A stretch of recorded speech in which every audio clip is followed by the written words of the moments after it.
Porkit ba I'm actively participating in the Blue Ribbon Committee? Porkit ba matapang ako magtanong? Ako na kaagad ang target nila? Bakit? By the testimony of one habitual liar. Bakit paniniwalaan natin siya? Bakit yung mga yung sinigaw ng mga congressman? Bakit? Bakit hindi natin imbestigahan? Bakit yung mga senador iniimbestigahan? Ako, I'm open to an investigation. In fact, Mr. President, ngayon pa lang, kahit hindi pa nagko-comment sa Blue Ribbon Committee ni Senator Lacson, ngayon pa lang, I'm willing to sign any waiver to open my bank accounts.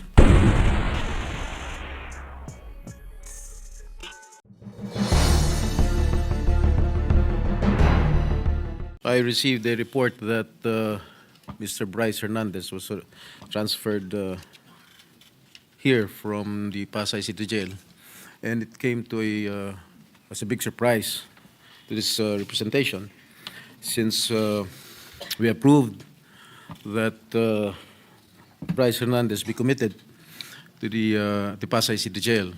We approved it in plenary. Mr. President, last Tuesday, when he appeared before the TRICOM at the House Committee, at the House of Representatives, the opening statement, if my memory serves me right, of Mr. Bryce Hernandez is that, pwede ba dito na lang ako makulong? Ayoko pong bumalik sa Senado dahil merong mga senador na involved dito sa flood control. And much to my surprise, he mentioned this representation together with Senator Joel Villanueva. After his testimony, full of lies, according to the Senate President, he talked with the Speaker of the House, and they reached an agreement that he be committed at the PNP Custodial Center. But when I discovered that when he was at the PNP Custodial Center, not one OSA member was guarding him there. Ni isa sa mga OSA na dapat meron tayong physical custody of that person. Wala nang pakialam ang pulis dyan eh. Tayo na ang may physical custody. Pero nasaan? Nasaan ang nagagwardya sa kanya doon? Eh kung biglang tumakas yun, biglang pinatakas ang pulis yun, paano na? So after that,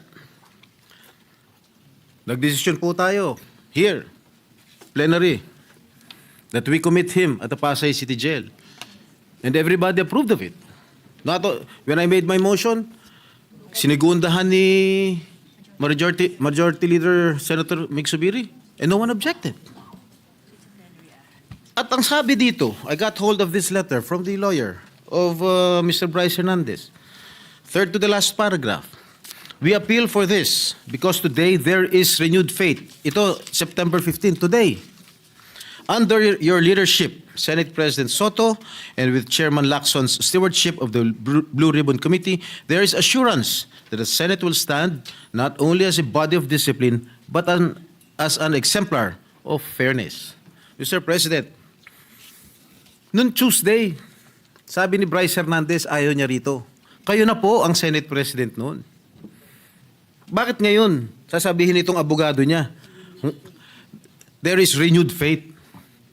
Bakit nung sinabi ni Bryce Hernandez, Senate President po kayo, wala ba siyang faith sa inyo noon nung nagsalita siya? Noong Tuesday, na ayaw niyang bumalik dito sa Senado? Bakit ngayon niya lang sasabihin na meron siyang renewed faith? Bakit lagi natin sinusunod kung ano gustong kapritsyo ni Bryce Hernandez? Gusto niya malipat sa ano? Ayaw niya rito, nilipat niyo sa custodial. Nung nilipat natin sa Pasay, gusto niya naman ngayon malipat dito. Ano ba talaga?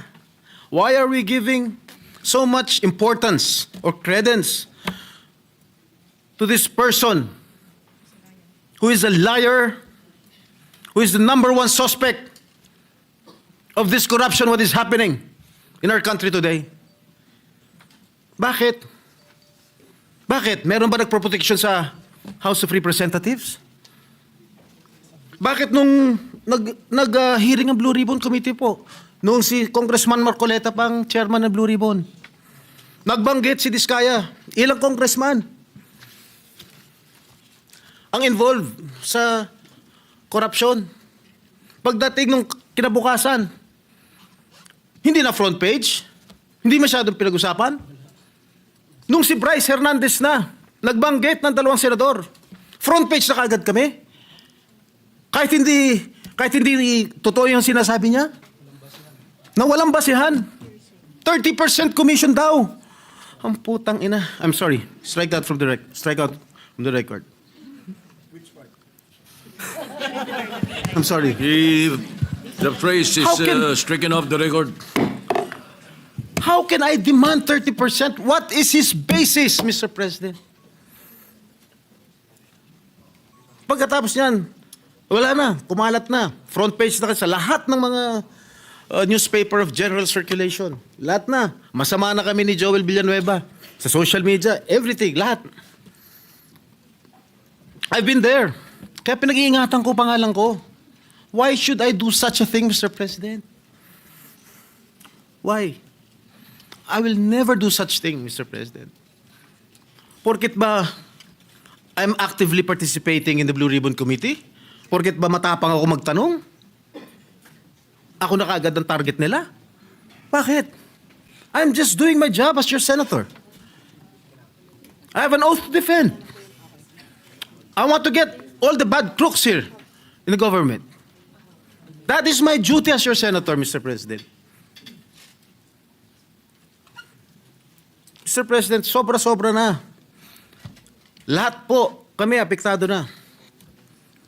Even the Senate as an institution is also affected by the testimony of one habitual liar. Bakit paniniwalaan natin siya? Bakit yung sinigaw ng mga congressman? Bakit? Bakit hindi natin imbestigahan? Bakit yung mga senador hindi imbestigahan? Ako, I'm open to an investigation. In fact, Mr. President, ngayon pa lang, kahit hindi pa nagko-comment sa Blue Ribbon Committee ni Senator Lacson, ngayon pa lang, I'm willing to sign any waiver to open my bank accounts. And that I'll put that on record. I don't know with Senator Joel. Maybe will also conform with my idea. So, Mr. President, wag namang ganun. Bakit panay senador lang ang gusto nilang ipako sa krus? Bakit yung mga ibang mga politiko? Dahil, porket masikat kami? Hindi naman yata tama yun. Pare-pareho lang tayo nasa gobyerno. Pare-pareho lang tayo naninilbihan dito. Yun lang po, Ginoong Pangulo. Maraming salamat po.